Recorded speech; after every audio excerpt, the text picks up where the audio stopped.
वहीं दूसरी तरफ अब जाफर की बात सुनने के बाद में कल्पेश जल्दी से नितिन की तरफ बढ़ने लगा।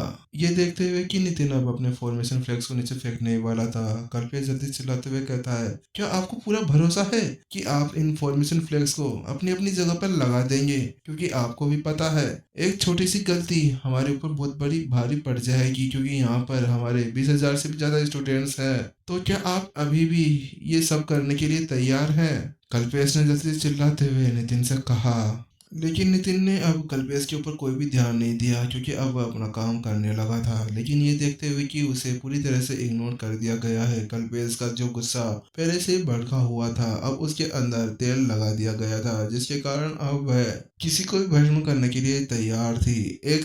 एक आग तो अंदर जल रही थी ज्वालामुखी के, और एक आग अभी ज्वालामुखी की तरह ही कल्पेश के अंदर फूटने लगी थी। और अब वह अपनी संत लेवल स्टेज 3 की ताकत का यूज करते हुए नितिन के ऊपर अटैक करने लगते हैं। अपने अंदर एनर्जी इकट्ठा करने के बाद में वह सीधा नितिन की तरफ एक पावर अटैक बढ़ा देते हैं, क्योंकि सामने वाला समझने को रेडी नहीं था। इतनी देर से कल्पेश उसे समझाया जा रहा है, लेकिन नितिन कहाँ पर समझने वाला था, क्योंकि वह तो हमेशा अपने मन की ही चलाता है। नितिन एक नोड तलाश कर रहा था जहाँ पे वह फॉर्मेशन फ्लेक्स को लगा सके, लेकिन अपनी तरफ ऐसे अटैक को आते देख नितिन भी नाराज हो गया। अभी तुम पागल पागल हो गए हो क्या? मैं यहाँ पे फॉर्मेशन लगाने आया हूँ, तुमसे लड़ाई करने का मेरा कोई भी मूड नहीं है, लेकिन तुम यहाँ पर मेरे साथ में ये क्या करने जा रहे हो? मैं तुम्हारी टीम में हूँ, कोई राक्षस नहीं हूँ। नितिन के मन में यही सवाल चल रहे थे, लेकिन ये देखते हुए कि सामने वाले की पूरी तरह से सटक चुकी है और उसकी तरफ अटैक बढ़ रहा है, इसीलिए नितिन ने भी थोड़ी देर के लिए फॉर्मेशन फ्लैग्स को साइड में करते हुए अब उसके अटैक का सामना करने के लिए आगे बढ़ गया।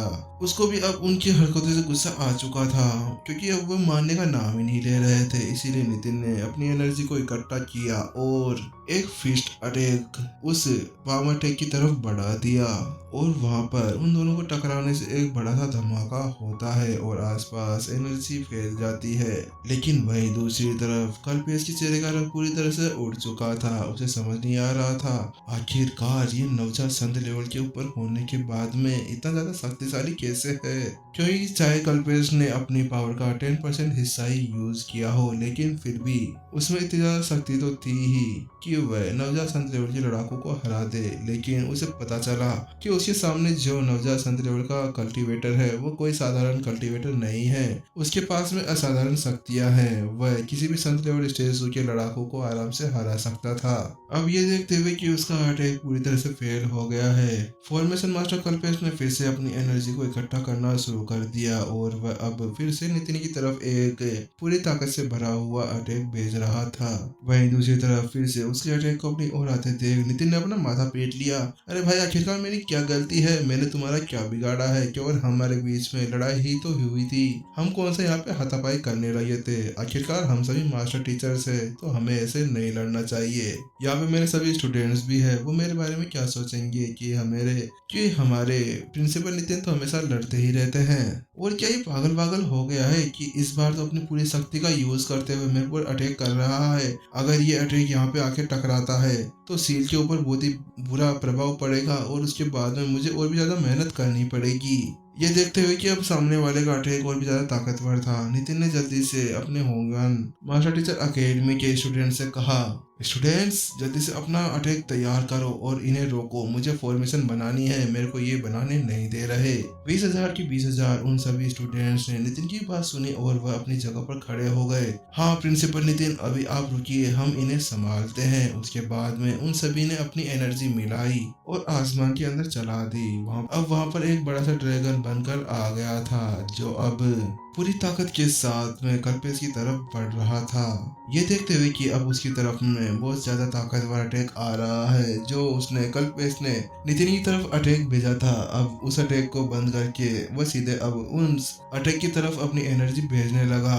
लेकिन वह 20,000 स्टूडेंट्स थे, जिनका मुकाबला तो एक संत लेवल स्टेज 5 का लड़ाकू भी नहीं कर सकता था। उस अटैक के अंदर इतनी ज्यादा एनर्जी भरी हुई थी कि अब कल्पेश उस अटैक के द्वारा पीछे की तरफ उड़ा दिया गया। उसके मुंह मुंह से बहुत सारा खून निकल रहा था और दूर जाकर वह गिरता है। कल्पेश को अब थोड़ी देर के लिए शांत होते देख नितिन ने राहत की सांस ली। इसी साथ में नितिन फिर से अब अपने फॉर्मेशन फ्लैग्स के साथ तैयार हो गया था और एक बिंदु ढूंढकर उसकी तरफ फॉर्मेशन फ्लैग फेंकने ही वाला था। अचानक से एक और आवाज आती है, तुम रुको, अब मैं आ रहा हूँ, तुमने बहुत ज्यादा अपनी मनमानी कर ली है। नितिन उस आवाज की तरफ पलटकर देखता है तो वह देखता है कि उसके सामने अभी फॉर्मेशन मास्टर जाफर खड़े थे। उसी साथ में फॉर्मेशन मास्टर जाफर ने भी अपनी चाल चलती थी, लेकिन उसी के साथ में अब उस धरती के अंदर कंपन होना शुरू हो गया था और वह ज्वालामुखी फिर से सक्रिय होने लगा था। उसके अंदर से अब एक और विस्फोट होने के लिए रेडी था, लेकिन वही दूसरी तरफ अभी जानकर कि अब बहुत ज्यादा देर हो गई है और अब और ज्यादा देर करने से यहाँ पे सबकी जान चली जाएगी और अगर इसका ये अटैक यहाँ पर टकराया तो उसके साथ में यहाँ का जो बिंदु था वो फिर से चेंज हो जाएगा और फिर मुझे फिर से उसे ढूंढना होगा।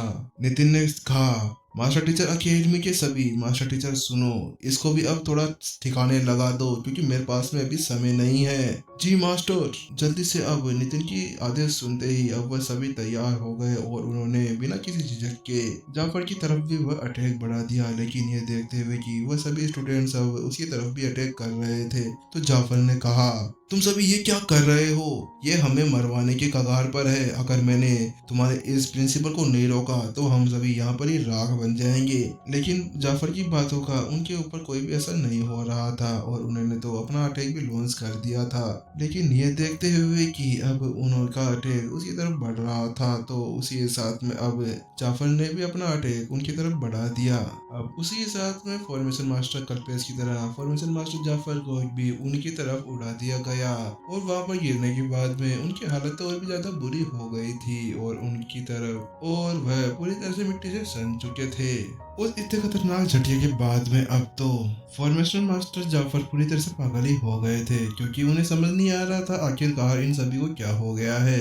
क्या ये इन सभी की पेज ढीले हो गए हैं जैसे अभी प्रिंसिपल नितिन का हो रखा है? क्योंकि चाहे कुछ भी हो लेकिन ये 2 दिनों से इनके साथ में मिलकर काम कर रहे थे। आखिरकार ये एक टीम बन गए थे और इनके बीच में अच्छे संबंध भी बन गए थे, तो फिर आखिरकार ये ऐसे कैसे कर सकते हैं? हाँ, मैंने मान लिया ये तुम्हारे प्रिंसिपल ने कहा था कि मुझे रोको, लेकिन तुम्हें थोड़ा बहुत झिझकना तो चाहिए था ताकि मेरे को थोड़ी बहुत संतुष्टि मिल जाती कि हाँ दूसरे मास्टर टीचर्स को मेरी परवाह है। लेकिन बिना किसी हिचकिचाहट के इन्होंने तो एनर्जी इकट्ठा की और मेरे ऊपर छोड़ दिया और मुझे फिर से परिंदों की जैसे उड़ा दिया।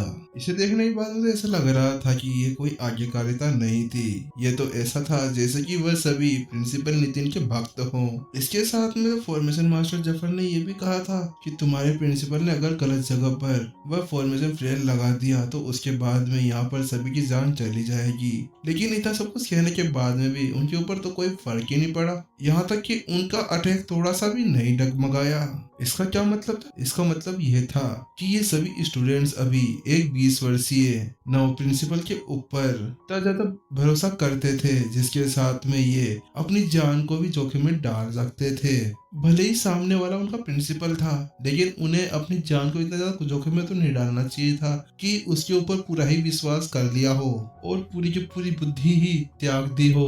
ये एक ऐसा समूह था जिससे आज तक कभी भी फॉर्मेशन मास्टर जफर नहीं मिले थे। उस चट्टानों के ढेर के अंदर से निकलने के बाद में वह फिर से खड़े हो गए और खड़े होने के बाद में उन्होंने देखा कि नितिन के हाथ से वह फॉर्मेशन फ्लैग निकल चुका है और उस फ्लैग को उस नोड की तरफ बढ़ते हुए देख जाफर की आंखें बाहर निकल आई, क्योंकि वह जिस नोड की तरफ वह फ्लैग उड़ते हुए जा रहा था वह वही नोड था जिसके बारे में पहले ही जाफर ने अंदाजा लगा लिया था। उस नोड के ऊपर पूरी की पूरी एनर्जी इकट्ठा हुई थी, अगर वहां पे थोड़ी सी भी गड़बड़ होती है तो पूरी फॉर्मेशन ही ब्लास्ट हो जाएगी। जफर मन ही मन में सोच रहा था, आखिरकार मैंने कौन सा पाप कर दिया? मैंने इतने सारे योगदान दिए, मैंने मानव जाति के लिए काम किया, लेकिन मुझे पता नहीं था कि इतना सब कुछ करने के बाद में भी मैं ऐसे ही मर जाऊंगा। इसके बारे में सोचते ही अब जफर के दिल के अंदर बहुत ज्यादा घुटन होने लगी थी। वह इस बारे में सोच ही रहा था कि अचानक से बूम और बड़ा सा धमाका होता है जो ज्वालामुखी इतनी देर से बाहर निकलने की कोशिश कर रहा था, इस बार और भी ज्यादा एनर्जी के साथ में वो सील की तरफ बढ़ रहा था। और उसको देखने के बाद में जफर के चेहरे का रंग पूरी तरह से उड़ चुका था, क्योंकि वह समझ चुका था कि इस बार जो अटैक उसकी तरफ आ रहा है वह उन सभी अटैक से बहुत ज्यादा ताकतवर था जिनका इतनी देर से वह सामना कर रहे थे। जफर समझ गया था कि अगर इस बार उन्होंने अपने पूरे स्टूडेंट्स और सभी मास्टर टीचर्स का भी साथ लेकर उस फॉर्मेशन को स्थिर करने की कोशिश की तो भी वह उसे नहीं रोक पाएंगे। फॉर्मेशन मास्टर जफर ने अब अपने सर को पकड़ लिया था। सब खत्म हो गया, अब हम सभी लोग यहीं पर ही मरने वाले हैं। अलविदा दोस्तों, मिलेंगे फिर अगली जिंदगी के अंदर, क्योंकि जफर को पता था कि इस विस्फोट के साथ में उस सील का बचना बहुत ही ज्यादा मुश्किल था। वहां पर खड़े हुए सभी के दिल के अंदर खौफ बैठ चुका था और अब उन्हें लगा था कि वह सभी मरने वाले हैं। अचानक से एक देवता की आवाज आती है, चिंता मत करो, मैं यहाँ पर हूँ। बस अब मुझे ये लास्ट फॉर्मेशन फ्लैग लगाना है, उसके बाद में हमारा काम हो जाएगा। उतना कहते ही नितिन ने वह फॉर्मेशन फ्लैग उस सील की तरफ फेंक दिया और वह तेजी से आगे बढ़ने लगा। और वह अब उस नोड पे घुस गया था जिस नोड को उसने चुना था। और जैसे ही वह फ्लैग वहां पर जाके लगा, वहां पर एक छेद बन गया और जहां पर देखने से ऐसा लग रहा था कि ज्वालामुखी किसी भी पल फट सकता है। और वहां पर उस छेद को होते ही उसके अंदर की पूरी एनर्जी बाहर निकलने लगी और आसमान के अंदर जाने लगी। देखने से ऐसा लग रहा था कि आसमान किसी भी पल फट सकता है। वह सील ऐसी थी जैसे कि एक गुब्बारे के अंदर छेद करते हुए उसमें से जो अधिक दबाव था उसको बाहर निकाल दिया गया हो। ये क्या हुआ? ये सब कुछ सफल हो गया, लेकिन ऐसा कैसे हो सकता है? क्या ये वह नोड नहीं था जहाँ पर सारी एनर्जी इकट्ठा थी और जहाँ पर एक छोटी सी गलती से भी पूरा धमाका हो सकता था? तो आखिरकार ये नोड कैसे सही हो सकता था? और उस झंडे को वहाँ पर लगाए जाने के बाद में आखिरकार आसानी से उस पूरी ऊर्जा को बाहर कैसे निकाल दिया गया?